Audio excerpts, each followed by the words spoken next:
WWE Raw kicked off with an angry CM Punk who was waiting for Seth Rollins to arrive after everything that went down at Clash in Paris. Adam Pearce tried to keep Punk contained, suggesting he stay backstage, but Punk refused and made his way to the ring when he got to know that Seth was in the building. He headed straight to the ring and demanded Rollins face him man-to-man. The response came, but not in the way fans expected. Becky Lynch emerged first, stepping right up to Punk and delivering a sharp verbal exchange. She reminded him that during the years he was gone, fans were chanting his name throughout her matches while she was building her own legacy. It was a strong back and forth that had a real sense of tension, grounding Seth and Becky's animosity toward Punk in more than just heel tactics. Moments later, Rollins appeared on the stage but kept his distance, refusing to walk down to the ring. Instead, Becky Lynch stood as a barrier between the two. When Punk tried to push past her, Seth retreated, leaving Becky to slap, push, and prod Punk in an attempt to fire him up. While she didn't land any serious blows, the intention was clear: get Punk rattled. Punk fired back by promising that Rollins would regret everything before warning Becky that she too would regret putting her hands on him. The segment left the crowd buzzing, with chants fueling speculation about what could come next. Many fans hoped to see AJ Lee return, as the story naturally set the stage for her involvement. Adding to the intrigue, Punk was later shown backstage speaking with Rhea Ripley, a clear tactic by WWE to leave fans wondering whether this is leading to AJ Lee or Rhea Ripley. But the biggest hint came when Punk asked Adam Pearce where SmackDown would be held this Friday. The answer was Chicago. That tease immediately raised the question, will CM Punk show up on SmackDown with AJ Lee by his side? If it happens, the return could be monumental. Fightful Select reports that WWE is actively working on a potential return for AJ Lee, though the exact timeline is still unclear. While there could be concerns about ring rust, as we've seen in the case of Nikki Bella, AJ's only recent in-ring work came during the filming of the TV series Heels. She was initially nervous, but quickly regained her confidence, and WWE seems to believe she's ready to step back onto the grand stage. With WWE laying the groundwork for AJ Lee's comeback on SmackDown, are you excited about the possibility of her returning to the company after nearly a decade away? Sound off in the comments below. Jey Uso made his way out to a crowd full of fans chanting and singing for him. Jey's entrance stood out as he walked stoically through the crowd without his usual encore or yeet, clearly showing his frustration over failing to capture the World Heavyweight title. Still banged up and in a foul mood after what happened at the PLE, he admitted he didn't regret helping Roman Reigns despite it costing him because family comes first. LA Knight interrupted him at this moment.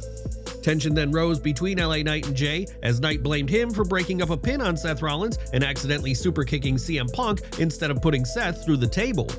The mood shifted when Bron Breakker and Bronson Reed arrived, addressing how Roman Reigns had put Paul Heyman in the hospital. Bron then says tonight they are a couple of dogs off the leash because Paul's not there to hold them back or tell them when to stop or what to do. Despite their injuries from Clash in Paris, both Jey and Knight accepted the challenge for a tag team match later in the night. The main event saw Jey Uso and LA Knight team up against Breakker and Reed. The Vision ultimately scored the victory, standing tall to close Raw. After the match, they launched a post-match assault, but the surprise of the night came when Jimmy Uso ran in to make the save for his brother. Though he arrived late, the Usos stood united once again, signaling a major reunion. With the brothers back together, speculation now grows. Could we be seeing the Usos reunite in tag team action against Breakker and Reed at WrestlePalooza?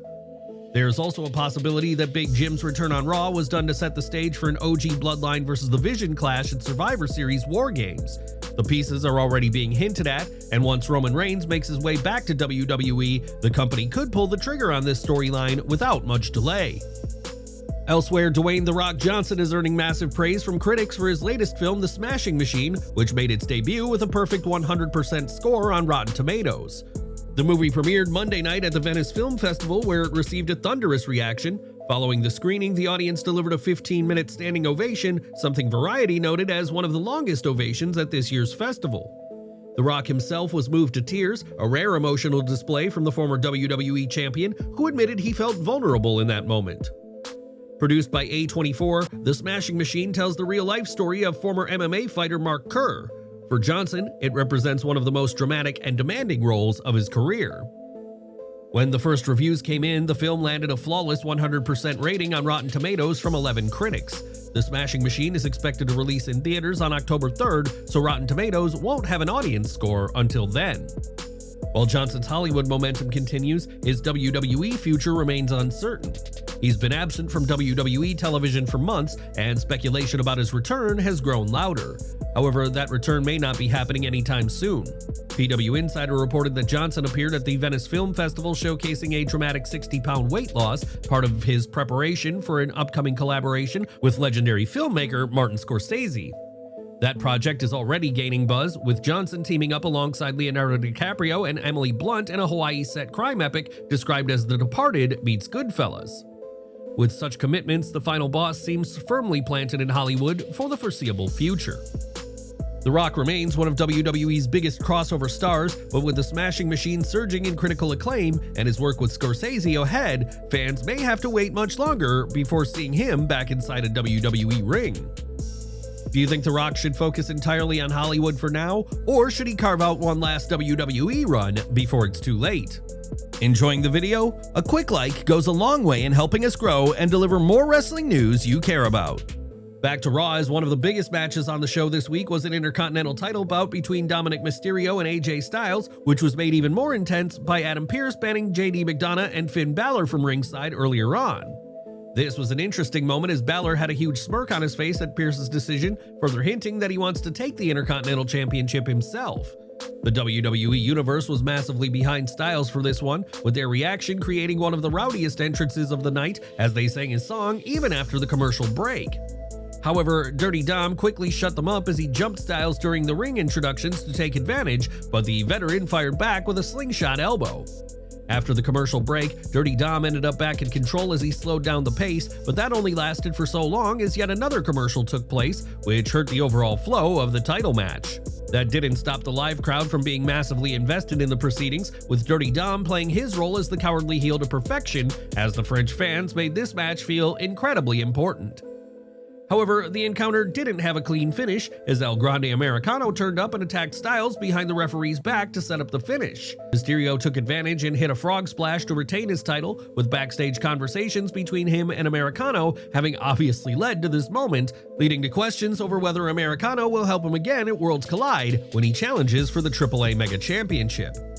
In the women's division, Adam Pearce had a major announcement as he revealed that Stephanie Vaquer will face Io Sky for the vacant Women's World Championship at WrestlePalooza. It's a huge showdown between two of WWE's top performers and is a match that has instantly made the premium live event feel more exciting. It's set the tone for the show to be a high-quality one, which WWE can now build upon in the weeks to come. Io Sky was shown backstage with the Kabuki Warriors, where tension once again surfaced. Asuka appeared forgiving for last week's situation involving Io and Rhea Ripley, but she made it clear that she didn't want Io's help. Asuka reminded her team that they are not like Ripley and don't need outside assistance. Kairi Sane stood uncomfortably in the middle of the exchange, but Asuka backed her words with action by teaming with Kairi to defeat Judgment Day's Raquel Rodriguez and Roxanne Perez. The victory came when Asuka forced Perez to submit.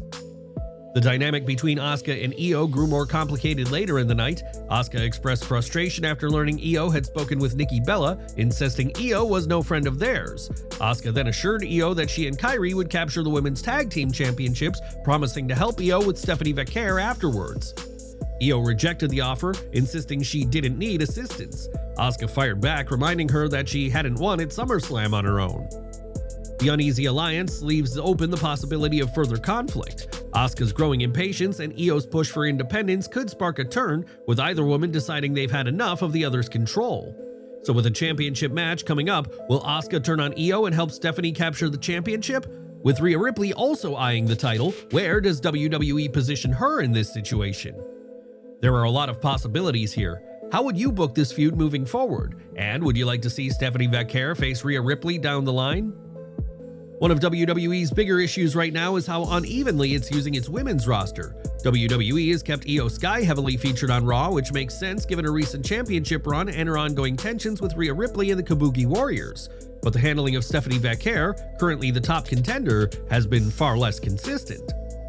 Despite her status, Vaquer has barely been used in the past 6 weeks. Her last in-ring appearance came during the 8-woman tag team match on the July 28th edition of Raw leading into SummerSlam. While Naomi's pregnancy forced WWE to shuffle plans, other names affected by the same situation have still been featured regularly. Rhea Ripley has stayed active in backstage angles, and even Nikki Bella was involved in a segment with Sky, but Vaquer has been left without any spotlight. At the very least, WWE could have booked her in a quick showcase match against Raquel Rodriguez or another Raw star just to keep her momentum alive. Another issue on Raw was WWE's inconsistency in providing updates. Cody Rhodes has been missing from SmackDown since the episode after SummerSlam where Drew McIntyre put him through the announcer's table with a Claymore. Since then, Michael Cole has repeatedly told fans there are no updates on Rhodes' condition. This approach looks intentional as WWE appears to be covering for Cody's absence due to Brandi Rhodes' pregnancy and his upcoming role in the Street Fighter film. What stands out is how differently WWE is handling updates for others. On commentary, Cole provided specific medical updates for both Roman Reigns and Paul Heyman. Reigns was declared out indefinitely after the brutal PLE attack, while Heyman was said to have suffered a larynx contusion after being assaulted again by Reigns. That contrast highlights how WWE is deliberately keeping Cody's situation vague instead of crafting even a simple storyline explanation, such as internal injuries, to explain his time off. Now, Vinny and Dutch, better known as the Righteous, may be on their way to WWE. According to Fightful Select, the duo has been telling independent promoters that they are finishing up their final bookings, and word behind the scenes is that WWE has shown interest. Many now believe it's only a matter of time before the company brings them in. This isn't WWE's first look at the team. Back in December 2022, the Righteous participated in a tryout specifically geared toward independent talent, joining Casey Navarro and Kylie Ray. But just as momentum seemed to be in their favor, Vince McMahon forced his way back into company operations, leading to a hiring freeze that stalled several signings, regardless of performance. With WWE's doors closed, the Righteous moved over to AEW and ROH, however, they have since secured their release, and interest from WWE has reignited. Several within the company are now pushing for their arrival.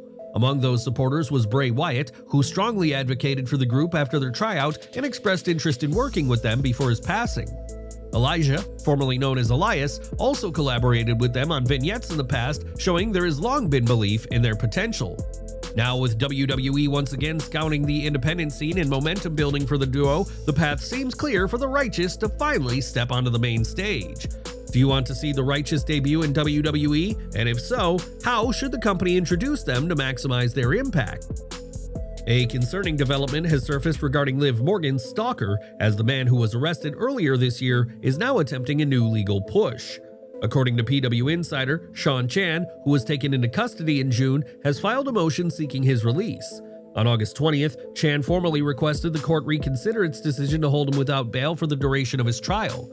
His filing stated that arrangements had been made for him to stay at a Salvation Army location until proceedings conclude. For now, he remains jailed in Hernando County, Florida. The report also notes that Chan signed a waiver, giving up his right to a speedy trial in order to undergo a psychiatric evaluation. His trial is currently projected to take place in November and could last several days. For those who are unaware, back in May, Chan allegedly flew from Ontario, Canada to Orlando, Florida, arriving on May 26th. When questioned by customs agents, he reportedly claimed he would be staying at the WWE Performance Center, which of course does not house visitors. From there, he traveled several hours to Morgan's residence. The report states that Chan circled her property multiple times before entering through the backyard. He then attempted to access the front door but failed, remaining on the premises for several hours. Before leaving, he left behind a note directed at the Judgment Day star, the contents of which were detailed in the complaint filed against him. As the case moves forward, it remains to be seen whether Chan will be granted release on bail. Liv Morgan herself has yet to make a public statement on the matter. Fans, however, continue to express concern for her safety, especially with the possibility of Chan being released ahead of trial. WWE may also need to take further steps to ensure Morgan's protection, both privately and publicly. For now, the focus will be on how the courts handle the situation and whether Morgan will eventually address it herself. Back to Raw, as Finn Balor had a chance to redeem things when he faced Dragon Lee in singles action with JD McDonagh by his side. The French fans were massively behind Lee as he built momentum throughout the match, but Balor quickly tried to shut that down with a dropkick, and he eventually scored the win with his coup de grace after a competitive match. There was one particular highlight in this one when Lee delivered an amazing Hurricane Rana to McDonagh on the floor, which got a major pop. Unfortunately, the loss for the Masked Star wasn't an unexpected one, and that is leading to questions surrounding WWE's overall direction for him, as he is too talented to be left without anything meaningful to do. The new partnership between the New Day and Grayson Waller continued this week when the trio teamed up to take on the War Raiders and Penta in six-man tag team action. It was a welcome return for Eric and Ivar, who haven't been seen in the ring for a while, and they nailed some impressive triple team moves with Penta early in the match, allowing the former AEW star to hit his trademark strut before the break. It proved to be a fun encounter despite how many times the New Day and the War Raiders have faced off. Each man was given a moment to shine, but it was the babyfaces who got the victory. Penta was the man responsible in the end as he hit a Mexican destroyer on Xavier Woods that not only won the team the match, but hinted at their rivalry being far from over. The WWE Universe responded well to the Viking Raiders' return to television, although everything that unfolded felt a little predictable, with more time likely needed for a bigger impact. The New Day then staged a mock funeral for the tag team division later in the night, but with a strong division on SmackDown, it might be time for them to try and prove themselves elsewhere.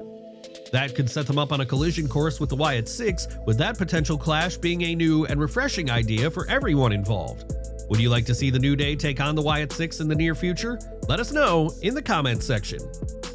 More from Becky Lynch is after dropping the WWE Women's World Championship and allowing her previous contract to expire, the man stepped away from WWE for nearly a year.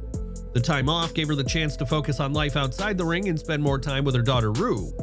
During her recent appearance on the What Do You Want to Talk About podcast, Lynch revealed a personal detail about her family life.